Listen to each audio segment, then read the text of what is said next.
আসসালামু আলাইকুম সুপ্রিয় সরকারি চাকরি প্রত্যাশী ভাই ও বোনেরা, দশমিকের গুণফল নির্ণয়ের অঙ্কগুলো প্রাইমারি পরীক্ষায় প্রায় দিয়ে থাকে এবং নিবন্ধন পরীক্ষায় দিয়ে থাকে।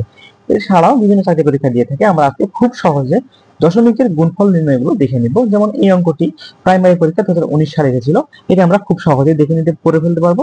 তো আমরা এখানে কি করব, এখানে আমরা দশমিকের পরে যে পূর্ণ সংখ্যাগুলো আছে সেগুলোর গুণফল নির্ণয় করব। 4 2 গুণ করলে 8, 8 8 গুণ করলে 64 হয়। 64 আমরা লিখে ফেলবো। লেখার পর এখানে আমরা দেখবো যে কয়টি সংখ্যা আছে দশমিকের পরে, যোগ করব।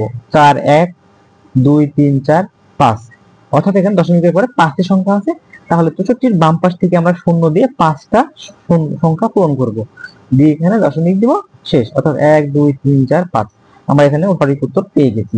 ঠিক একইভাবে আমরা পরবর্তী অঙ্কটি করব। এখানে হচ্ছে দশমিকের পরে 1 2 3 4 5 6, মোট 6টি সংখ্যা আছে।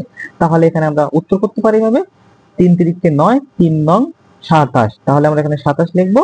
27 লেখার পর বাম পাশে শূন্য দিয়ে 6টি সংখ্যা পূরণ করব, 1 2 3 4 5 6 দশমিক শূন্য। ঠিক একইভাবে এই অঙ্কটি 0.2 গুণ